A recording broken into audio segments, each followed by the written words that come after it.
Le damos gracias a Dios, hermanos, de todas las bendiciones que Él nos ha dado. Yo le dije a Dios, particularmente Dios, yo estoy muy agradecido por todo lo que tú me has dado. Creo que ha sido un tesoro muy valioso a través de los años. Las enseñanzas que estamos impartiendo no son de mucho conocimiento, más bien son de experiencias, son vivencias. Y para mí es una forma de agradecerle a Dios todo lo que Él nos ha dado. No tiene nada que ver con dinero, hermanos, no tiene nada que ver con eso. Terminamos agotados, pero muy bendecidos, y es una forma de agradecer a Dios todo lo que Él nos ha brindado a nosotros como familia. Las enseñanzas, las bendiciones, las equivocaciones también, el que Dios nos ha pastoreado, nos ha ayudado con nuestros hijos. Es algo maravilloso, hermanos, es algo bastante grande. Yo agradezco a Dios que estén aquí mis hijos entre ustedes, agradezco a Dios que me haya dado una esposa, agradezco a Dios que Él me bendiga tanto, hermanos. Sinceramente es una bendición tener una familia cristiana. Yo le agradezco a Dios por la gente tan buena que ha puesto en mi camino, incluyéndolos a ustedes, y para mí es un motivo de gratitud. Entonces eso me lleva a ir a donde sea, con tal de decirle al Señor, gracias Señor por todo lo que tú me has permitido. Bueno, y el día de hoy, hermanos, queremos compartir precisamente el servir a Dios con gratitud, que es parte de la necesidad que tenemos todos. Pero cuando entendemos esto, dice la Escritura que debemos de tener gratitud, y esa gratitud quiere decir algo del corazón, algo entendido dentro de nosotros mismos.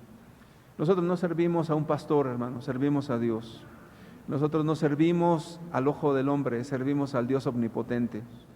Y servir a Dios con gratitud, con alegría en el corazón, de verdad es algo de lo cual no somos dignos. Entonces cada servicio que hacemos, cada cosa que hacemos, por pequeño o grande, es algo que hacemos para Dios, con gratitud por todo lo que Él ha hecho en nosotros. Eso es un santo y bendito privilegio, hermanos. Y lo hacemos por gratitud, por lo que Él ha hecho por nosotros. No lo hacemos para agradar a los hombres, no lo hacemos por obtener ganancia económica, no lo hacemos por obtener aplauso o reconocimiento de alguien, no lo hacemos por eso. Es simple y sencillamente, hermanos, el amor a Dios y la gratitud que tenemos por lo que Él ha hecho en nuestras vidas. Entonces, aquí la Escritura dice, tengamos gratitud y mediante la gratitud, por esa gratitud, sirvamos a Dios, agradándole con temor y reverencia. El temor, hermanos, el temor es necesario en la vida de un cristiano. El temor tiene que ver con un respeto profundo a Dios, de no pecar y de no ofenderle. Ahora, ese temor en toda la Escritura lo exalta como algo maravilloso. La Escritura nos dice en el libro de Proverbios que el principio de la sabiduría es el temor al Altísimo. Entonces, ese temor quiere decir que le tememos a Dios, que Él es nuestro temor y Él es nuestro miedo. No es un miedo servil, sino es un temor que viene de un corazón que tiene gran respeto y amor hacia Dios. Según los judíos, hay dos tipos de temor: el temor natural y el temor humano, y el temor a Dios, el temor que nace de un corazón limpio. Según comentan ellos, dicen que como quiera el temor es bueno, porque dicen, cuando alguien tiene miedo de cometer una falta, o bien porque va a sufrir las consecuencias, quizás sea un temor carnal, un temor que solamente sea por agradar a los ojos humanos, dice, pero como quiera deja de hacer lo malo. Pero el temor que parte de un corazón limpio tiene que ver por el amor y el respeto que se le tiene a Dios. ¿Por qué no se peca? ¿Porque te están observando? No, no es por eso. Porque no te van a aprender o a cachar en lo malo que hagas, no por eso. Sino que no se peca porque Dios te está viendo, porque quieres agradar a Dios con temor reverente. Entonces ese temor es parte de la vida de un creyente, porque Dios es toda bondad, pero es toda justicia. Dios en verdad nos ama muchísimo, hermanos, pero también Dios puede mandar su juicio a nuestra vida. Entonces sirvámosle con temor y reverencia, quiere decir sabiendo a quién sirves. La reverencia tiene que ver entendiendo la importancia de Dios, la grandeza de Dios, lo valioso de Dios, lo sublime de Dios. Entonces el cuadro completo es servir a nuestro Dios, que es infinitamente grande y poderoso, entendiendo que es toda grandeza y todo poder con esa reverencia y respeto a Dios. Y por ese mismo respeto andamos con temor. Pero por todo lo que Él nos da cada día, por todo lo que Él nos bendice, por todo lo que Él ha hecho en nuestras vidas, tenemos gratitud y por esa gratitud espontáneamente servimos, no agradando al hombre. Si tienes esto, hermano, bienaventurado eres, porque es algo que no tiene que ver con los hombres, no tiene que ver con si te ven o no te ven, no tiene que ver con las listas de que si llegas temprano y que si hiciste o no hiciste y que por el hombre te dice, olvídate de eso. Es porque simple y sencillamente amas a Dios. Esto es maravilloso, hermanos, y esto produce vida en los corazones, y esto te lleva a bendecir cada vez más y más y más. La gratitud, hermanos, tiene que ver con una virtud, pero es una cuestión de un agradecimiento de manera externa, pero también de manera interna. Te explico. Si alguien te da un vaso de agua, tú dices, muchas gracias, porque te hace mucho calor. Pero quizás no sea algo tan relevante y es algo que simple y sencillamente dices gracias. Pero si alguien, por ejemplo, tienes una deuda donde debes 100,000 pesos, ¿quién te va a dar 100,000 pesos? Eso ya no cualquiera te los puede dar, ¿verdad? Sin embargo, imagínate que alguien te da los 100,000 pesos y pagas esa cantidad tan grande. ¿Solamente dirías gracias? Bueno, dices gracias porque tenía un problemón, pero dentro de ti dices, no tengo con qué pagarle. Quisieras regresarle los 100,000 pesos y no puedes, no tienes con qué. De repente te das cuenta que no tienes nada con qué agradecer ese grande favor que te hizo. Entonces dentro de ti hay una necesidad y quizás le quieres hasta besar la mano, porque de dentro de ti sale esa gratitud. Bueno, la gratitud de la que hablan las Sagradas Escrituras es algo no externo solamente, sino es algo que parte de un corazón que no sabe con qué pagar todo lo bueno que Dios ha hecho por tu persona. Hermanos, yo no me canso de dar a Dios gracias por todo lo que me da. Y cuando le dije, Dios, concédeme, dame el privilegio de ir a compartir lo que tú me has dado. Y entonces, hermanos, de verdad, con mucho gusto, el cansancio no importa. Las cuestiones de no dormir o dormir poco no importa. No es una motivación económica, no hay un centavo de por medio. Hay cansancio, hay quizás hasta molestia por el calor o el agotamiento por estar tratando con gente durante todo el día hasta la noche. Sin embargo, hay una gratitud a Dios y al final le dices, Dios, ni con esto te pago nada, simple y sencillamente es algo que me concedes el bendito privilegio de hablar lo que es de ti y no mío. Entonces, eso es la gratitud, es algo de adentro primeramente y es algo externo también. Es algo que no tienes con qué agradecer a Dios. ¿Con qué agradecemos a Dios? Te voy a explicar. Hace poco me sentía muy mal de la cintura. Pocas veces platico mis achaques. Me sentía tan mal que en la noche le estaba diciendo a Dios con lágrimas, Dios, cuando yo era joven, yo tenía muchas expectativas, pues era joven, estaba fuerte, tenía muchos sueños, muchas ilusiones. Y me costó muchísimo trabajo eso, rendirlo a tus pies. Y te dije, Dios, en ese día yo te dije, Dios, yo te voy a servir y todo lo pongo a ti. Todo lo que pienso, todo lo que sueño, todo lo que quiero está a tus pies. Y con lágrimas le dije esa noche, Dios, ya no tengo nada yo que ofrecerte, porque antes luchaba por tener algo, ahora no tengo nada. No tengo fuerzas, no tengo a veces ánimo. A veces siento que mi cuerpo no me da, Señor, ya no tengo nada que ofrecerte. No tengo ni siquiera ahora el decirte voy a hacer o no voy a hacer, sino con la misma sencillez, pero ahora no tengo nada que darte. Tengo prácticamente nada que ofrecerte, Señor, más que darte gracias y pedirte que me concedas hacer lo que pueda a mis fuerzas. Hermanos, ya no tengo nada que darle a Dios. Y Dios me renueva las fuerzas y me bendice otra vez y vuelvo a decir, Dios, gracias por tu amor. Esa es la gratitud, es donde no tienes con qué dar. no tienes con qué pagar, no hay nada con qué gratificar o compensar lo que Dios te ha dado. Entonces vienen las lágrimas espontáneas, hermanos, porque ya no es lo que yo pueda hacer o no, sino más bien el hecho de decir: Señor, ahora que ya no soy la misma persona, lo único que puedo decirte es: ayúdame a servirte y a tener este santo privilegio de poder hacer lo que tú quieres que yo haga, Señor. Eso es algo maravilloso, hermanos, porque ya no hay nada de gloria en la carne, nada. Eso es bueno. La palabra gratitud en el latín significa gratitudo, que significa algo que está guardado en tu corazón, o que recuerdas en tu corazón de manera agradable. ¿No es agradable haber conocido a Dios, hermanos? Bueno, yo lo sigo recordando con muchísimo cariño, porque yo les comentaba a algunos jóvenes que no quieren ir a la iglesia, y les decía: ustedes no quieren ir a la iglesia, pero ustedes no saben cuán difícil para mí era ir a una reunión, porque mi familia no quería que yo fuera a reuniones, sobre todo mi padre. Y para mí ir a una reunión era algo extraordinario, era magnífico, era maravilloso.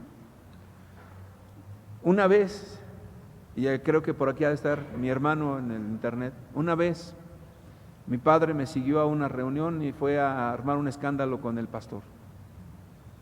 ¿Te imaginas qué es para un muchacho, un joven, que vaya tu papá y arma un escándalo en una iglesia? Porque no quiere que vayas a la iglesia. Es difícil. Entonces para mí cada reunión era un bálsamo en mi alma. Y por eso les digo a muchos jóvenes: ustedes no saben el tesoro que tienen y lo desprecian. Pero cuando eso no lo tienes, lo anhelas, lo sueñas, lo buscas. Yo no podía orar en altavoz en mi casa. No podía hacerlo porque ahí nadie creía en Dios. Entonces yo me envolvía en las cobijas y le hablaba a Dios despacito, pero le hablaba a Dios con lágrimas, y tenía que disimular mi llanto, porque tenía ganas de decirle a Dios cuán grande era, y no podía. Nosotros tenemos el bendito privilegio de gritarle a Dios: eres precioso, eres grande. Entonces, hermanos, es esa memoria bendita la que te lleva a recordar y a recordar todo lo bueno que Dios ha sido contigo en lo personal. Cada uno de ustedes tiene una historia. Yo tengo la mía, y esa historia a mí me bendice, me vuelve a bendecir y me vuelve a bendecir. Hoy le decía a mi esposa que nunca me permitió salir con ella cuando yo quería declararle mi amor a ella. Nunca me permitió salir con ella a tomar un café, nunca.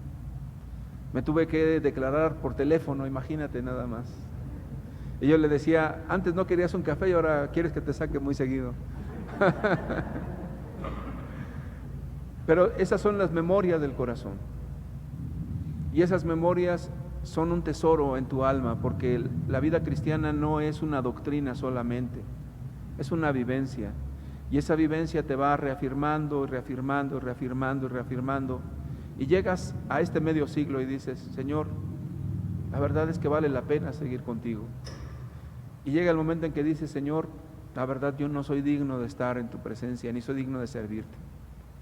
No tengo ya ni siquiera de decirte que tengo fuerzas o que voy a hacer nada, porque yo leía libros y por ejemplo, no sé si ustedes recordarán conmigo, o a lo mejor me equivoco, ustedes corríjanme, el famosísimo Hermano Andrés, un librito de uno que tenía un bochito y que andaba por los países comunistas repartiendo Biblias. Este hombre, el Hermano Andrés, estaba enfermo o no sé qué le había pasado, no me acuerdo si fue a la guerra o alguna cosa así, y de repente le dijo a Dios: si tú me sanas, yo voy a ir hasta el fin del mundo. Yo le dije a Dios: yo no puedo decir ni siquiera eso, porque la verdad ya no tengo nada que dar. Lo único que tengo es gratitud contigo, alabanzas, y decirte gracias por todo lo que me has dado. Entonces, hermanos, esa memoria del corazón, cada uno de ustedes la tiene, estoy seguro. cada experiencia con Dios, cada milagro, cada oración contestada, cada vez que Dios te consoló en el momento de la prueba, cada vez que sufriste, Dios estuvo contigo. Y en ese sentido, hermanos, créanme que todos estamos llenos de muchas historias. Me estaba platicando José, que no tenía no sé para qué, y de repente alguien llegó y le dio un dinero. Ese es Dios. Ese es Dios, y le iba pidiendo, le estaba rogando a Dios por una necesidad particular.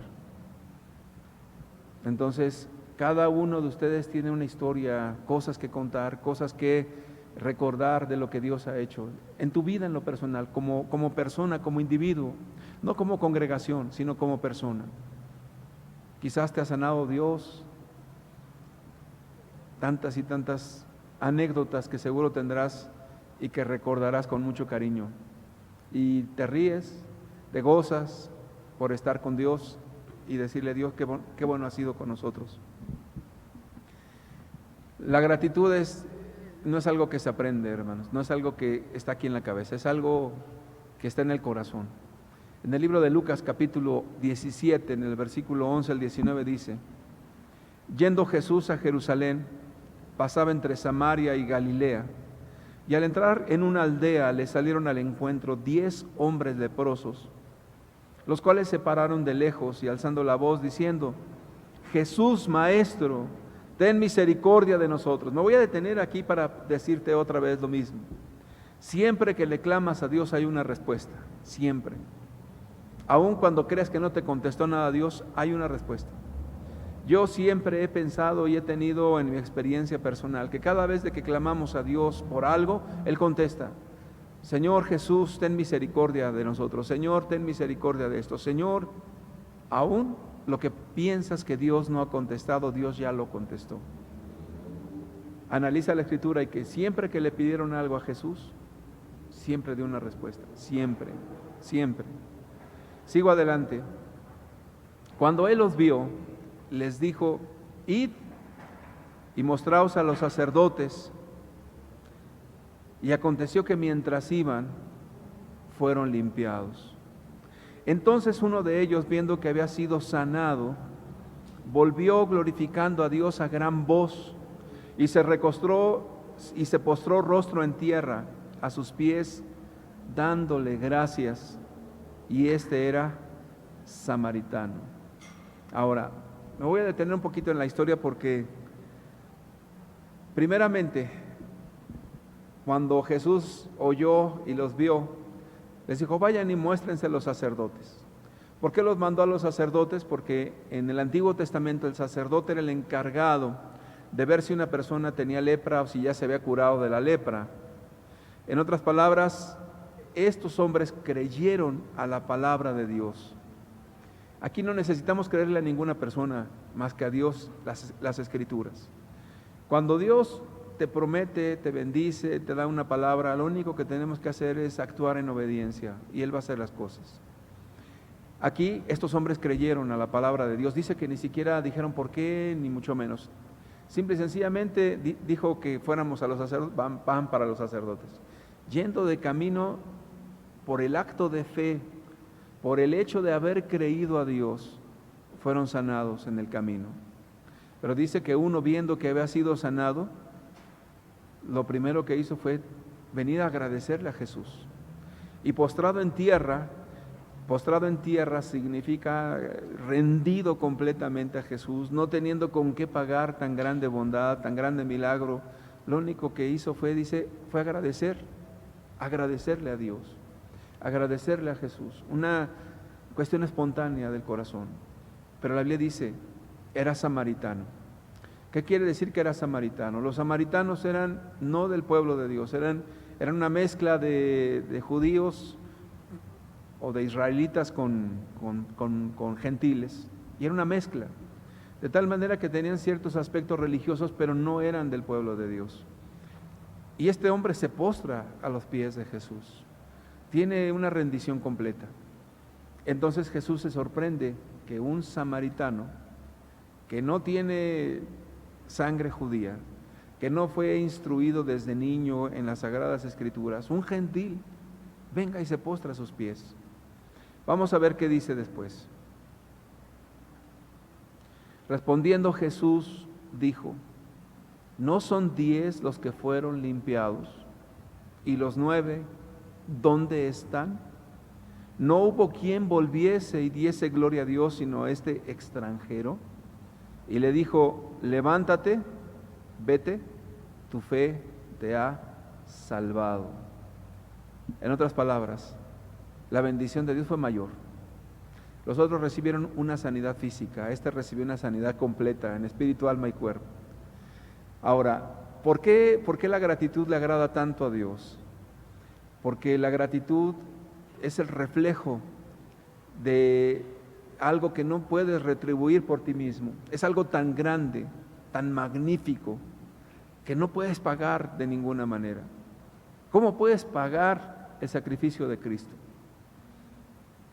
¿Cómo puedes pagar todos los milagros que Dios ha hecho en tu vida?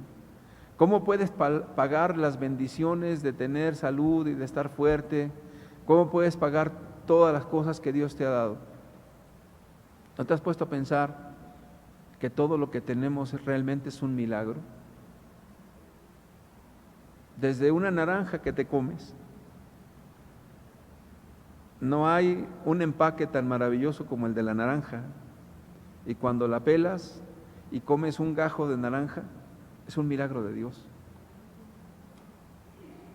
Pero no solamente eso, todo lo que vemos es un milagro. Cuando nosotros somos conscientes de que es Dios el que nos ha dado todo esto, nuestra propia vida, agradecemos a Dios todo lo que Él nos ha dado. Este hombre regresó. Déjame platicarte que en el Antiguo Testamento un hombre llamado Naamán de Siria estaba leproso y entonces va a Israel para que sea sanado. Cuando llega a la casa del profeta Eliseo, Eliseo ni siquiera sale y manda a un sirviente. Entonces este hombre, molesto porque era un general, porque era un hombre importante, se va enojado. Pero entonces los sirvientes de él le dicen: Padre mío, si ese gran profeta te pidiera una obra tan grande como las que haces de conquistar, ¿no lo harías? ¿Cuánto más si te dice: ve y lávate en el Jordán? Entonces el hombre va y se mete en el Jordán. La palabra Jordán o río Jordán, la palabra Jordán significa descender, significa humillación. Y esa palabra humillación significa que la persona, cuando obedece la palabra de Dios, está en un acto de sumisión a Dios, está en un reconocimiento de Dios, en un decirle: Dios, tú tienes la verdad, tú tienes la razón, yo no soy el que tiene la razón, tú sí tienes razón. Entonces cuando ese hombre se zambulle 7 veces, se sana. Pero ahí hay una clave en ese pasaje, que es la autohumillación, el reconocer que no somos nada delante de Dios. Cuando pasa eso, el hombre va y regresa agradecido con el profeta Eliseo. Y la historia ya la sabes. Va este hombre y le da gloria a Dios y dice: no hay otro Dios sino en Israel. Se convierte al Dios Todopoderoso. ¡Qué milagro tan grande! Bueno, Dios obró un milagro en aquel que creyó y tuvo un corazón agradecido. Entonces, la obediencia y la gratitud van de la mano. La obediencia y la gratitud van de la mano. Cuando tú entiendes lo grande que es Dios y lo has vivido, lo has experimentado, la gratitud es espontánea. No es un acto religioso, no es algo aprendido, no es que tienes que decir tal o cual palabra o tal o cual forma. Es simple y sencillamente un acto de espontáneo de decirle a Dios muchas gracias. Lo mismo puede ser que brincas de gusto, como cuando Dios te hace un milagro económico que no tienes y de repente milagrosamente Dios en el corazón brinca algo y dices: Dios, gracias. O de repente te sientes tan nada que te postras ante Dios con lágrimas y le dices: solamente por ti estoy aquí, bendito sea tu nombre. No hay formas, el Espíritu mismo te lleva a una gratitud espontánea delante de Dios. La gratitud y la obediencia son dos cosas que van de la mano. Pero la contraparte es la siguiente. Pudiera ser que en nuestra vida ya no haya gratitud. Pudiera ser que para nosotros Dios ya se volvió una forma, una rutina. Pudiera ser que esos actos generosos que tú haces ya no los estés haciendo con ese deseo de agradar a Dios y decirle: Señor, para mí esto es un honor servir a los niños, un honor poner sillas, un honor, Señor, lavar el baño, un honor hacer cualquier cosa para ti. Es un gran privilegio, es un honor del cual ni siquiera soy digno. Pudiera ser que eso poco a poco comienza a estar ya haciendo en tu corazón algo rutinario, y eso es muy peligroso.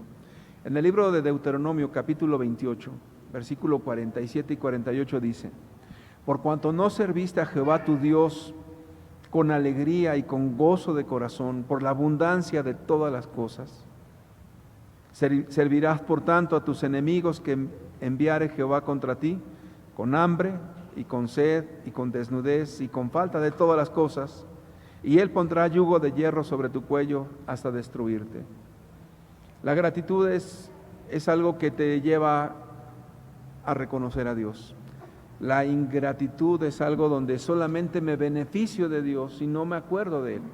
Como los leprosos que fueron sanados: ya recibí lo que yo quería, ya me voy. O ya en mi vida tengo todos los beneficios de Dios, pero ya me olvidé de Él. O no estoy buscándolo a Dios en la mañana, ni estoy buscando a Dios en las Escrituras con esa hambre y esa necesidad de Él. O simple y sencillamente ya me olvido y empiezo a caminar agradando a los hombres solamente para que llenarle los dos ojos, para que me digan: tú sí eres de Dios, o tú sí eres cristiano, o tú sí llegas a las 8 de la mañana a tu servicio ahí en Tlane, te voy a poner palomita, y estás haciéndolo para que no te pongan una falta o para que no te digan que no sirvas. Eso se vuelve terrible delante de Dios, porque entonces el corazón ya no está lleno de gratitud, sino más bien es un asunto que tiene que ver con un yugo nada más. Y ahí dice, en Deuteronomio dice: y pondrá yugo de hierro sobre tu cuello. ¿Qué es un yugo? El yugo se utiliza por los bueyes. Es un palo que lo ponen aquí en el cuello para amarrarlo con otro para trabajar. En otras palabras, es algo que te esclaviza, es algo que te pone un lazo. Dice la Escritura que el temor al hombre pone lazo. Entonces, cuando estás sirviendo al hombre y no a Dios, estás solamente buscando agradar al hombre y no a Dios. Cuando estás en esa condición, estás en una actitud servil. O de repente ya no tienes ganas de hacer las cosas, o estás entrando en una rutina, o tu vida ya comienza a caer en ese estatus de pesadez, de tragedia, de estar en una situación de verdad molesta ya en el servicio. Es un corazón que ya no tiene gratitud a Dios. Hay un yugo que impide la bendición de Dios en la vida de esta persona. Lo que deberíamos de estar viendo en nosotros, hermanos, es lo siguiente: si tenemos esa gratitud espontánea a Dios, si tenemos acción de gracias espontáneas, si nuestro corazón todavía brinca de alegría cuando Él está cerca, cuando estamos sirviéndole, cuando estamos cansados, cuando ya creemos que no podemos, cuando ya tenemos pesadez de muchas cosas, cuando la situación se torna difícil, estamos agradecidos, estamos llenos de Dios, miramos a Dios en todas las cosas. Mirar a Dios en todo, hermanos, es algo que es muy especial, porque todas las cosas que nos pasan, ninguna es casualidad. Todas provienen de Dios, todas, absolutamente todas, las buenas y las malas. Ninguna cosa tiene despropósito en nuestra vida, todo es especial. Y hermanos, estamos aquí, le damos gracias a Dios, aún con el calor, aún con el cansancio, aún quizás con la pesadez que pueda tener o los achaques de cada quien. Dios es infinitamente bueno. Hay un peligro muy fuerte. Vamos a ver un ejemplo, Segunda de Crónicas 26, versículo 9, la de un hombre llamado Usías, un rey en Israel.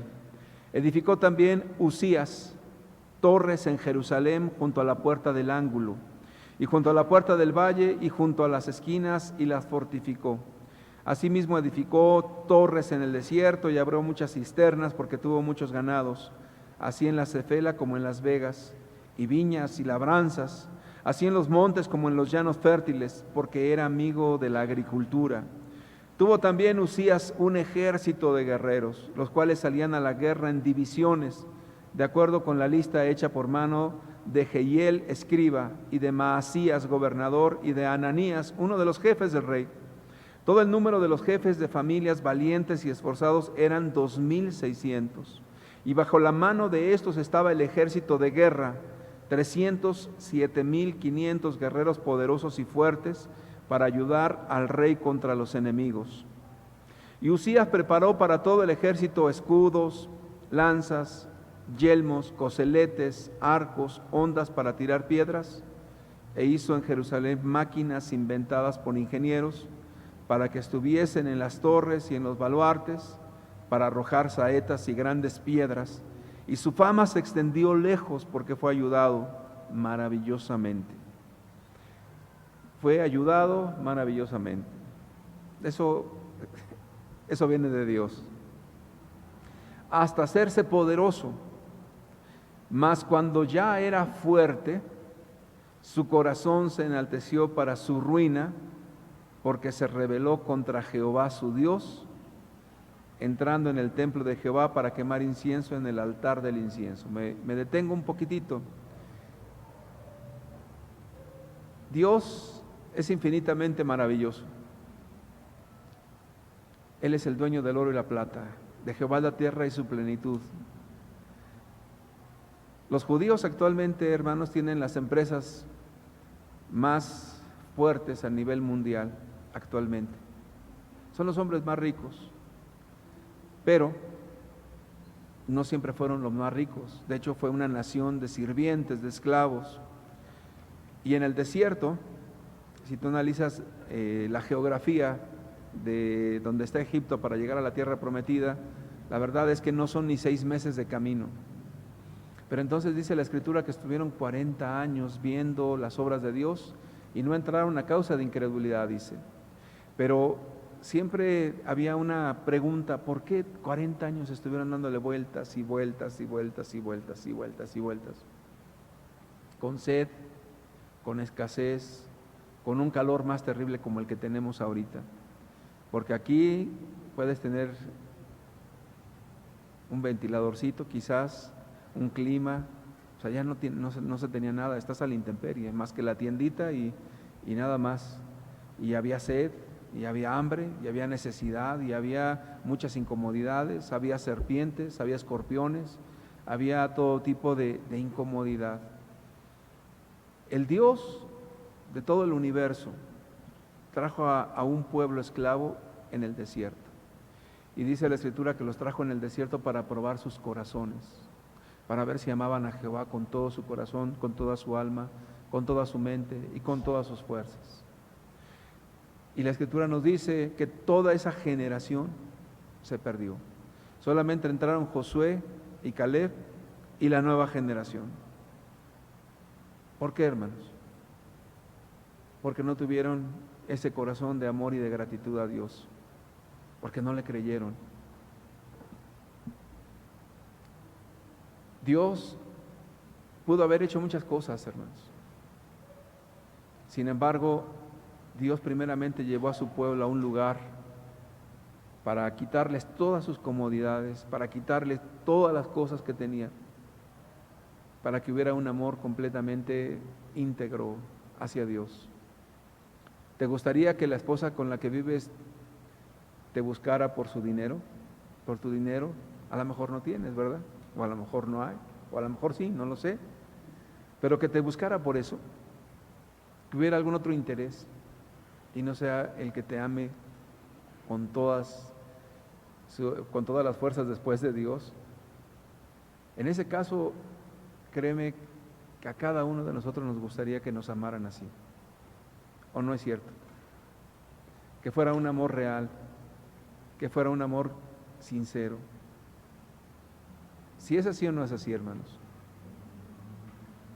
Pero si tú vieras que alguien te ama por las comodidades o por lo que le das, ¿te agradaría eso?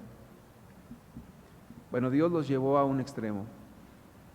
Ahora tienen todo en abundancia, hermanos. Porque primero lo que Dios quería era su corazón. Por todos lados la Escritura dice, hijo mío, dame tu corazón. Entonces, Dios prueba nuestros corazones. Cuando tienes escasez económica, Dios prueba tu corazón. Y cuando le dices, Dios, gracias, la cuestión del dinero no es importante. Lo importante es que tú estés. Y si tú estás, Señor, estamos bien.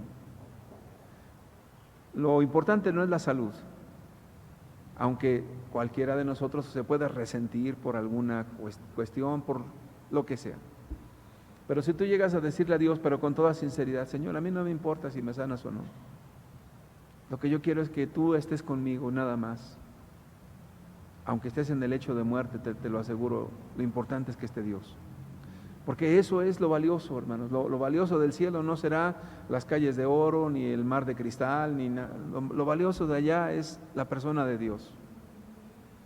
Y si en esta tierra tú le dices a Dios, en medio de todo lo que venga y todo lo que pase y todo lo que puedas vivir o no, en salud, en enfermedad, en escasez o en abundancia, le dices, Dios, tú eres lo más importante y a ti te honro y a ti te busco con todo mi corazón, haya o no haya. Entonces estás reafirmando algo. Tú eres lo más valioso. Cuando viene esto, hermanos, créeme, Dios se manifiesta en tu vida y te puede bendecir como no tienes idea y te puede prosperar. Te puede prosperar en lo personal, te puede prosperar en lo familiar y puede prosperar en las iglesias también, en las congregaciones. Y puede Dios derramar sus bendiciones como no tienes idea, hermanos. Pero Dios sigue probando el corazón, hermanos. Llega el momento en que una persona cuando tiene todo se olvida de Dios. Cuando llega a tener abundancia se olvida de Dios. Cuando ya tiene los recursos suficientes y no necesita mover un dedo para que le llegue el dinero, se olvida de Dios. ¿Sabes qué bendita experiencia es cuando todo se lo pides a Dios? Desde la comida hasta las cosas más básicas, hasta todo le dices, Dios, te necesito, ayúdame en esto. Es una dependencia muy hermosa de Dios y es una cercanía y una respuesta a Dios y un decirle, sabes que muchas gracias por esto. Pero cuando ya tienes todo, tienes casa, tienes comida, tienes dinero, tienes todo, en una congregación puede pasar exactamente igual. Ya hay muchos que tocan alabanza, que van entrando hasta por turnos y ya tienen su local, ya tienen esto, ya tienen lo otro. Probablemente eso haga que haya un orgullo y una cuestión de decir, no busco a Dios, no necesito pedirle a Dios. Imagínate un ministro de alabanza que no le pida a Dios. Imagínate un predicador que porque ya es muy bueno, que porque ya se sabe todas las predicaciones al revés y al derecho, ni siquiera busque a Dios en oración. O que sea una persona que ore cuando va a predicar solamente y toda la semana se olvide de Dios. Eso sería muy triste, hermanos, porque entonces estamos utilizando a Dios nada más. Estamos solamente buscándole el favor a Dios, estamos solamente sacándole el provecho a Dios, estamos solamente, o de plano nos olvidamos completamente de Él. Esto es muy trágico, hermano. Esto le pasó a Usías. Todo tenía el hombre, pero no fue por su mano, no fue porque él fue muy inteligente y no fue porque él tenía muchas cosas. No, la verdad es que todo lo que tenemos es gracias a Dios. Y debería de llevarnos a una humildad mayor y una necesidad mayor de Dios. Sin embargo, este hombre se olvidó de él, se olvidó del que lo hizo grande, se olvidó del que lo enriqueció, se olvidó del que lo ayudó, se olvidó del que lo prosperó, se olvidó de él. Y pensó que era él y que la circunstancia nunca va a cambiar. Qué pena, hermanos, las circunstancias cambian. Me consta, mucha gente, hermanos, de repente tiene un dineral, de repente no tiene nada. De repente una persona se puede ufanar de tener muchos recursos y al rato no tiene nada. De repente una persona, hermanos, con todo lo que tiene no puede salir adelante en cuestiones de salud. ¿Por qué? Una cosa nos dice Dios, todo lo que tú tienes, hasta lo más pequeño, viene de la mano de Dios. Por eso, hermanos, esa actitud de decir, Dios, sin ti no vamos para adelante. Por eso la Escritura dice que a los pobres se les ha concedido ser ricos en la fe. ¿Por qué, hermano? Porque a los pobres, hermanos, hasta la comida es un milagro. Todo lo que llega a sus vidas es un milagro. Y por ende hay gratitud. Lo que otros tienen en abundancia, a este le cae como una bendición infinitamente grande y agradece a Dios. Desafortunadamente, cuando todo se tiene, cuando ya no hay que esforzarse por eso, cuando ya creemos que todo está en abundancia, es un tiempo peligroso. Es un tiempo donde quizás Dios ya no sea la prioridad. Aquí es donde viene la caída. No, la caída no es en que ya no tengas, no, la caída es cuando ya Dios no está. Bueno, este hombre se metió a quemar incienso en el altar del templo. ¿Cuál era el problema? El problema es que él ya no respeta a Dios. Porque en el templo, hermanos, los únicos autorizados de ofrecer incienso eran los sacerdotes, no el rey. El rey tenía otra función. Pero entonces cuando él tuvo todo ya, hermanos, él dijo, no, pues yo puedo hacer todo, yo puedo estar en el templo y meterme al templo a hacer lo que se me pegue la gana y hacer las cosas como yo creo. Bueno, vamos a ver qué pasó. Y entró tras él el sacerdote Azarías, y con él 80 sacerdotes de Jehová, varones valientes. Y se pusieron contra el rey Usías y le dijeron, no te corresponde a ti, oh Usías, el quemar incienso a Jehová, sino a los sacerdotes hijos de Aarón, que son consagrados para quemar. No te toca.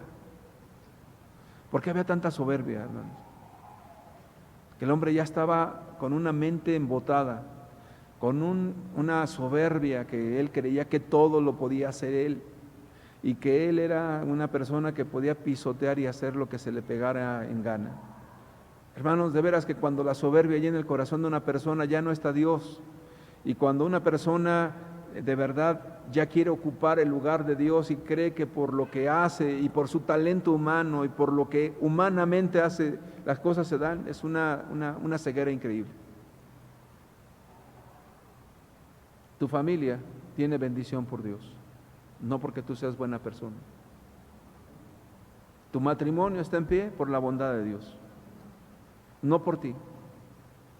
Lo que tenemos el día de hoy lo tenemos por la mano de Dios, no por nosotros mismos.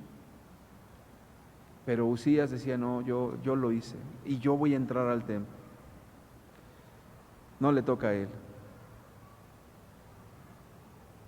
Sal del santuario porque has prevaricado, has pecado y no te será para gloria delante de Jehová Dios. Entonces, Usías, teniendo en la mano un incensario para ofrecer incienso, se llenó de ira. Y en su ira contra los sacerdotes, la lepra le brotó en la frente delante de los sacerdotes en la casa de Jehová junto al altar del incienso. ¿Por qué empezó la lepra a brotarle de la mente? En la mente están todos los pensamientos. En el desierto, Dios les dijo, siempre andan vagando en su corazón y no han conocido camino de paz. Duros de corazón e incircuncisos de corazón. ¿Por qué? Porque en la mente las personas es cuando comienzan a menospreciar a Dios. La mente es un lugar donde está todo lo que hay en tu corazón. Porque como piensa un hombre, así es, como está en su corazón, así es la persona. ¿Qué hay en los pensamientos? Humildad, dependencia de Dios, o si en los pensamientos hay pecado, hay desobediencia, hay rebeldía, hay todo tipo de cosas, o simple y sencillamente en los pensamientos no está Dios y yo voy a hacer esto, voy a hacer lo otro, voy a hacer aquello, y ni siquiera le preguntamos a Dios. O en nuestra mente están los afanes de la vida y ir para acá, para allá, pero ya Dios no está en nuestros pensamientos. ¿No dice el mandamiento, llamarás al Señor tu Dios con toda tu mente también? la lepra le brotó en la cabeza, en la mente. Y le miró el sumo sacerdote Azarías y todos los sacerdotes, y aquí la lepra estaba en su frente, y le hicieron salir apresuradamente de aquel lugar, y él también se dio prisa a salir, porque Jehová lo había herido. Así el rey Uzías fue leproso hasta el día de su muerte, y habitó leproso en una casa apartada, por lo cual fue excluido de la casa de Jehová, y Jotam su hijo tuvo cargo de la casa real, gobernando al pueblo de la tierra. Podemos concluir que este hombre no terminó con Dios, terminó leproso hasta el final. La lepra representa el pecado, hermanos. Y eso llena mucho de temor el corazón, porque lo que antes tenía mucha gloria puede caer en la desgracia. El rey Salomón tuvo toda la gloria y terminó en la desgracia. El rey Uzías tuvo toda la gloria y terminó en la desgracia. ¿Cuál fue el problema? La falta de humildad y de gratitud a Dios para entender que de la bendita mano de Él tenemos todas las cosas, todas. Solamente agradecerle a Dios por toda su bondad, por todo lo que Él es en nosotros, siempre, por tu trabajo, por tu familia, por tu salud, por tus fuerzas, por el día a día, por el pedirle que te guarde de todo mal, que Dios te libre de toda obra perversa, que Dios te guarde del pecado, que Dios te ayude a seguir adelante, que Dios haga funcionar todos tus órganos vitales, que Dios te libre de la diabetes, del cáncer, de toda enfermedad maligna. Que Dios te bendiga en todo lo que haces. Solamente Dios, hermanos. Solamente Dios. Y en eso hay una cuestión espontánea. Curiosamente Jesús nombró a un leproso ahí, hermanos, cuando Él estaba predicando, en una sinagoga. Lucas 4, 27 al 30. Jesús está hablando y dice: y muchos leprosos había en Israel en el tiempo del profeta Eliseo. Quiere decir, ¿de qué leproso estaba hablando Jesús? De Naamán. Pero fíjate, dice, muchos leprosos había en Israel. En Israel quiere decir entre el pueblo. Había muchos leprosos, pero ninguno de ellos fue limpiado, sino Naamán el sirio. El sirio, que no es el que es gentil. Muchos leprosos estaban entre el pueblo de Dios y solamente el gentil leproso fue sanado. Versículo 28, al oír estas cosas todos en la sinagoga se llenaron de ira y levantándose le echaron fuera de la ciudad y le llevaron hasta la cumbre del monte sobre el cual estaba edificada la ciudad de ellos para despeñarle. Mas él pasó en medio de ellos y se fue. Querían matarle nada más. ¿Qué les enojó tanto aquí a los judíos en la sinagoga? ¿Qué les molestó? ¿Dijo alguna cosa equivocada?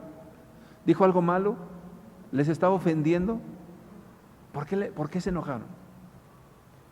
¿Qué cosa fue lo que les indignó tanto a los judíos que cuando oyeron esa palabra lo sacaron y lo querían arrojar y despeñarlo y matarlo? ¿Por qué? Porque Dios estaba diciéndoles algo. O sea, no es el que es judío de sangre, es el que en verdad permanece en Dios y lo busca con todo el corazón. A ese Dios va a bendecir. No importa si tiene 100 años, no importa nada de eso. De allí que la gloria no tiene que ser que no, es que yo llevo 40 años en la... Olvídate que llevas 40 años. Eso no es nada. Ninguna cosa tenemos en qué gloriarnos. Que si llevas 40 años, olvídate. Al contrario, el hecho de decir, Señor, ayúdame a amarte todos los días. El tiempo no sirve, no dice nada, hermanos. No, pues es que yo soy muy cercano al hermano líder de tal iglesia y olvídate, eso no sirve de nada. No, es que yo tengo todas las preferencias en una iglesia, no sirve de nada. El que tiene humildad, el que tiene a Dios y se acerca cotidianamente a Él, Dios lo conoce. Aquella persona que ya anda en sus propios caminos, andando ya en sus propios pensamientos, que ya no se acuerda de Dios, que ya no tiene esos momentos espontáneos de gratitud, que ya no le dice: Dios, de veras bendito seas, porque qué privilegio tan grande haberte conocido. 1 Corintios 1, 27 al 31 nos dice: sino que lo necio del mundo escogió Dios para avergonzar a los sabios, y lo débil del mundo escogió Dios para avergonzar a lo fuerte, y lo vil del mundo y lo menospreciado escogió Dios, y lo que no es, para deshacer lo que es. ¿Cuál es la razón? Verso 29: a fin de que nadie se jacte, se ensoberbezca, se enaltezca, se enorgullezca, se levante hasta arriba en la presencia de Dios. Mas por Él estáis vosotros en Cristo Jesús, el cual nos ha sido hecho por Dios sabiduría, justificación, santificación y redención, para que, como está escrito, el que se gloría, gloríese en el Señor. ¿De qué podemos gloriarnos, hermanos? No, es que yo ayudo económicamente. Es un privilegio, dale gracias a Dios. Es muy bueno eso. Pero de lo recibido de la mano de Dios es lo que se da. No, es que yo sirvo en un lugar muy estratégico, dale gracias a Dios, es un privilegio. No, es que yo tengo muchos años en la iglesia, dale gracias a Dios, que es un santo privilegio. Pero nada es inamovible más que el reino de Dios. Y es importante, hermanos, estar y permanecer en Dios y gloriarnos de Él. De otra cosa no. Todo lo que tenemos, voltea todo lo que tú tienes. ¿Tienes un carrito? ¿Le has dado gracias a Dios por eso? ¿Tienes un lugar donde vivir? Le dices: Dios, donde yo vivo es porque tú me permites vivir. ¿Tienes comida? ¿Tienes salud hasta el día de hoy? Y sabes, cuando permaneces en esa hambre de Dios, sigues dependiendo de Dios para todo. Y sigues acercándote a Dios. Y sigues anhelando a Dios. Y no hay nada más glorioso que eso, hermanos. Yo puedo decirte algo el día de hoy. Ahora que estoy yendo a Pachuca, que es un lugar muy pequeño, lo que hace la diferencia entre un lugar muy grande y hay internet y ahí te están viendo, no sirve de nada, hermanos. Lo único que vale es que esté Dios. Así estés predicando donde hay 3 personas nada más. Si está Dios, estamos felices. Pero si hubiese un lugar gigante y una mega iglesia de 10,000 personas y con televisión y todo, pero si no está Dios, ¿de qué nos gloriamos, hermanos? Ahora, ya para terminar la enseñanza, esto es algo muy personal. Esto es de cada quien. ¿Te has detenido a darle esas gracias a Dios por todo lo que te ha dado?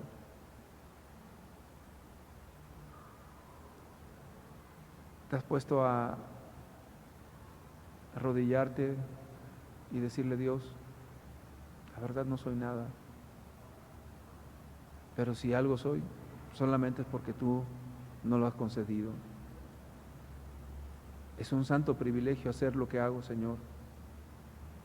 Para nada me siento oprimido o me siento cargado de nada.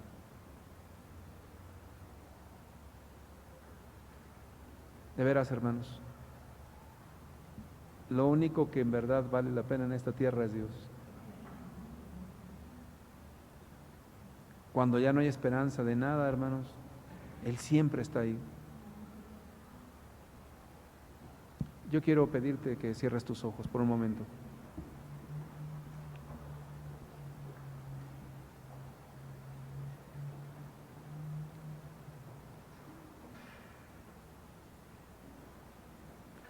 Si no le has dado gracias a Dios por todas las bendiciones que Él te ha dado, ¿por qué no le dices hoy de todo tu corazón a Dios, no a los hombres? Señor, gracias. Hoy quiero yo acercarme a ti. Tengo una gran necesidad de ti, Señor.